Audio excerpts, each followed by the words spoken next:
Hey, this is Paul Payton with Focal Splash, and today I want to show you how I created this composite using these pieces.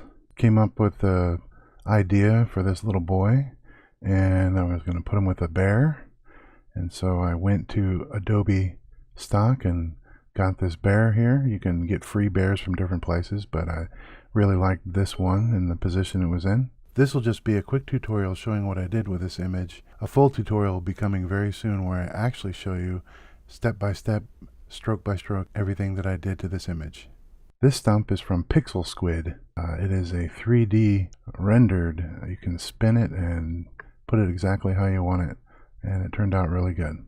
So let's go and start the composite.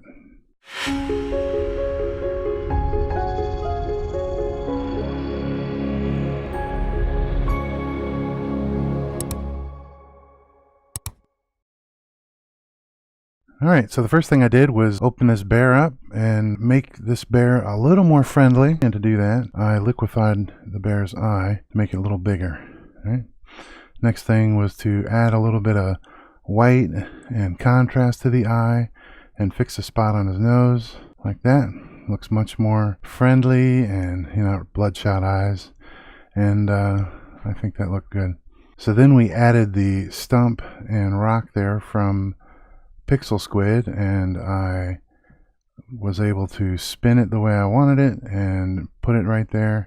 It's a 3D object, which is really kind of neat. So then the next thing would be to add the subject right there to the stump. Sadly, some compositors are done. They've got the bear, they got a nice background, they've got the child sitting on the stump, and man, that looks pretty good. We'd have to blend this in a little bit, and after that, we're done.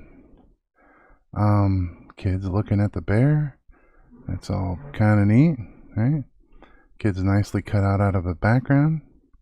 So what could be done?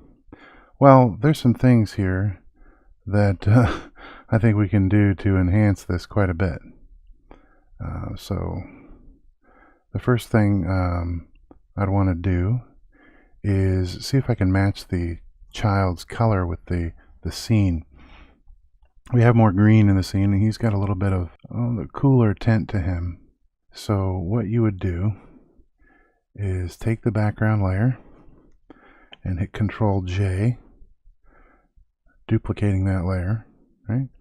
And then we would put a filter blur average blur, and it will average all the colors in the background image, and then bring it up to where you want to affect this color change right over the subject, and then change it to color, and that says I want all the colors in the image to be this color. And then I'll lower the opacity to 25%. That's up to taste. 25 is like that, and this is without it, and this is with it. I don't know if you can see it in the video. Sometimes the video colors don't show up that much, but it is definitely a definite improvement there. Okay, and so then we have the colors, right? This next layer fixes the ground for me. What I did was I clone stamped the ground here and there, and I moved some rocks over here, and so just a simple clone stamping, and it doesn't even look that good, but when it gets darker it doesn't matter so much. Clone stamp and healing brush to get that to happen. Alright, and then start to work on the shadows. So let's just look at what this layer is. This is a smoke brush. If you don't have a cloud or smoke brush, then you can get them. Just type in cloud brush and you'll find it online, be able to pick it up. So what I did was I put the smoke in there, and then I actually used a layer mask, and I took the smoke off. So this is what the layer mask looks like. I took the smoke off with the smoke brush, and so it's not quite on them as much, just in the background. All right, and then I used a curves adjustment layer and just brought it down from here, just brought it down to here, and that darkened everything up. I tend to like everything kind of dark. That's just the way I like it. And I know some people do white and clear and airy photos, but this is my style and my taste. So I darkened everything up, and just on the background layer, not the foreground. You see the child didn't darken and the foreground didn't darken there. All right, so all those are turned on. This was a color change for this rock. I right clicked on here and painted on here on a layer that I can change the color of the rock, just like we changed the color of the whole thing with an average. I took the color from this rock and painted it on that because this rock was a little blue. Started putting some shadows under the kid. This would be contact shadow or really close shadow to the child there. Just because he's sitting on it, there's going to be some shadow right there. I wanted to change the color a little bit. See, it's all kind of a green color, and I wanted to make it so it was more red. So I desaturated and I moved this over -6. So from it was a little green and I moved it over this way towards the reds. So, and then I desaturated a little bit. This is the finishing layer, by the way. So added some light rays. How I did that was with a brush. There's lots of ways to add light rays. You can use light leaks, overlays. There is built into Photoshop, there is render and lens flare. You can use that, which you just put dots around here, and it's a radial filter, and it will cause those things, those dots to stretch out like radial blur right there. Lots of ways to do it. This time I just used a brush that had that. And what we want to do is lower the opacity on that. You know, it looks really nice to be there, but, you know, it's kind of not that realistic. Something like that. All right. And then I added some dust because we're in the woods. It looks pretty dusty to me. And if there's going to be light, if you've ever noticed, if there's going to be streaks of light, you're going to be able to see dust.